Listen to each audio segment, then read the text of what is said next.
Hola, mi nombre es Rocío Nuño Contreras y hoy les voy a hablar acerca de los sujetos del derecho internacional público. Para hablar de esto, primeramente, vamos a definir al sujeto del derecho internacional. Este es una entidad capaz de tener derechos jurídicos y obligaciones y tiene por consiguiente la capacidad de celebrar tratados internacionales. Se consideran sujetos del derecho internacional público el Estado, las organizaciones internacionales intergubernamentales, las comunidades beligerantes, movimientos nacionales de liberación, la Santa Sede, Ciudad del Vaticano y la Soberana Orden de Malta. Se consideran y mencionan por separado por razones históricas. Son sujetos del derecho internacional público aquellas entidades en las que concurren determinadas características, como lo son elementos y atributos propios del sistema. Vamos a definir uno por uno estos sujetos. El Estado primeramente. El Estado ha sido considerado el sujeto indiscutible del derecho internacional clásico y del contemporáneo. El Estado, en su aceptación actual como entidad organizada soberana, surge en Europa Occidental en el siglo XVII, cuando se celebran los tratados de Westfalia que ponen fin a la Guerra de los 30 años, que fue de 1618 a 1648, y se crean los estados nacionales. Los elementos del Estado son territorio, población y gobierno. Sin estos tres elementos no puede ser un Estado. Así como también cuenta con una clasificación. Los estados se clasifican en estado unitario, que es un modelo simple donde los tres elementos se relacionan directamente. Cuando los tres elementos se organizan en forma más compleja, encontramos estados tipo confederación y federación. En el caso de un estado unitario, es como el caso de Uruguay, que identificamos al Estado como sujeto de derecho internacional público. Así también podemos mencionar mini-estados, que en la comunidad internacional también encontramos estados como extensiones y poblaciones mínimas, pero que no afectan a su personal internacional, ya que el derecho internacional público solo tiene en cuenta si reúne los elementos ya mencionados, que fueron 3. Así como también encontramos los estados asociados, que son aquellos que luego de que se independizaron continuaron ligados con su antigua metrópolis por medio de un tratado. Mencionamos también los estados asociados autónomos, que son estados que mediante un acto de libre determinación o un tratado acuerda que se unen con otro estado quien se encargará en algunos casos de sus relaciones exteriores o de su defensa. Continuamos con los sujetos del derecho y terminamos con los estados. Encontramos también organizaciones internacionales intergubernamentales, que son asociaciones voluntarias de estados creadas por un acuerdo internacional, dotados de una estructura orgánica permanente, propia e independiente, encargada de gestionar intereses colectivos y competentes para expresar decisiones jurídicamente distintas a la de sus miembros. Estas organizaciones son reconocidas como sujetos del derecho internacional luego de una consulta efectuada por la ONU, que es la Organización de las Naciones Unidas, a la Corte Internacional de Justicia.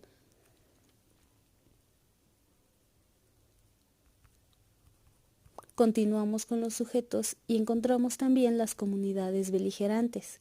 Estas deben tener como requisito ser un movimiento revolucionario que se consolida con el tiempo. Deben de tener también un control efectivo de una parte importante del territorio, así como también conducirse de acuerdo a las normas del derecho internacional en caso de conflictos armados. Es necesario su reconocimiento de beligerancia. Por ejemplo, el gobierno central no es responsable por los hechos que ocurran en el territorio denominado por los revolucionarios, así como también tienen derecho a bloquear puertos y costas, y se deben aplicar a las normas del derecho internacional en el caso de conflictos armados, como ya lo habíamos mencionado. Encontramos también movimientos nacionales de liberación, que son movimientos que lucharon contra la dominación colonial y fueron reconocidos por la ONU como sujetos del derecho internacional público, y les otorgaron el estado de observadores con otros órganos y comisiones. Hablaremos también de la Ciudad del Vaticano y de la Soberana Orden de Malta. Como habíamos mencionado, se mencionan por separado por razones históricas, ya que se consideran y se les menciona por separado como sujetos del derecho internacional público, a la Ciudad del Vaticano y a la Soberana Orden de Malta. En cuanto al primero, no se discute su personalidad internacional por cuanto estemos frente a un Estado que reúne todos los elementos y al que debemos agregar su especial protagonismo en relaciones internacionales desde la etapa del derecho internacional clásico hasta el presente. La segunda es contemplada aún así una base territorial por los lazos religiosos con la primera y su importancia en sus propósitos humanitarios que continúan desarrollando por medio de organismos independientes de la orden.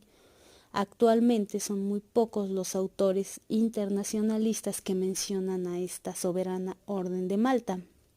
La Ciudad del Vaticano es un estado con una ubicación geográfica enclave en Italia, por acuerdo en este estado. Tiene una ciudadanía de tipo funcional y se extingue una vez finalizadas sus funciones. Es sujeto pleno en todos los atributos propios del derecho internacional público. Hablaremos también, y no por eso menos importante, del individuo. Todos los individuos gozan de derechos que la comunidad internacional debe respetar, al margen si existen tratados internacionales o no que obliguen a ello, es decir, son derechos inherentes al ser humano como el derecho a la vida, a no ser esclavizado o a la no discriminación, por ejemplo. Estos derechos están contenidos en un conjunto de instrumentos jurídicos internacionales de carácter universal. En la práctica internacional observamos que al ser humano puede ser por lo menos titular de deberes y obligaciones jurídicas impuestas por el derecho internacional, donde se sanciona directamente al individuo lo que se denomina subjetividad internacional pasiva.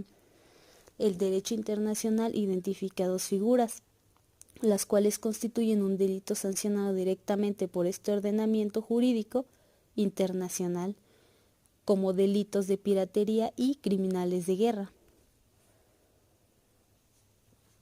Hablando meramente ahora de la orden soberana, de la Soberana Orden Militar de Malta, esta fue nacida en el siglo XI con fines hospitalarios y militares.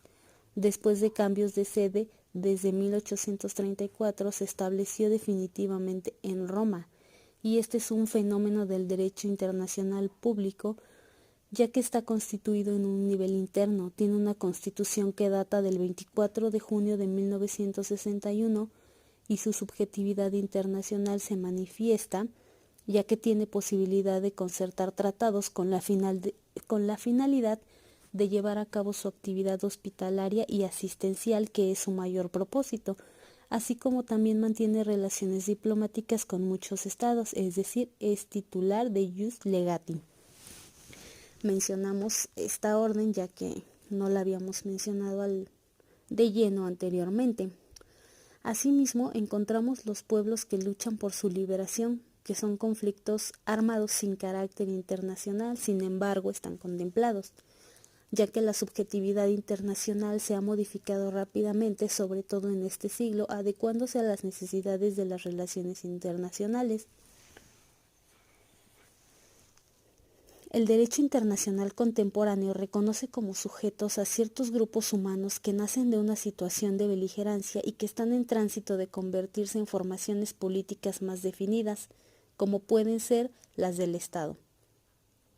Las convenciones de Ginebra de 12 de agosto de 1949 en su artículo 3, que es común a todos, y el protocolo segundo que adiciona a dichas convenciones de fecha del año 1977, contiene reglas precisas aplicables a los conflictos armados sin carácter internacional.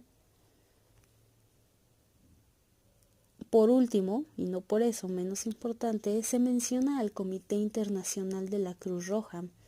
Este Comité Internacional de la Cruz Roja fue creado en 1863 a iniciativa de Henry Dunant y Gustav Moynier, quienes tienen funciones de asistencia humanitaria internacional y para cumplirlas es titular de derecho y de obligaciones internacionales.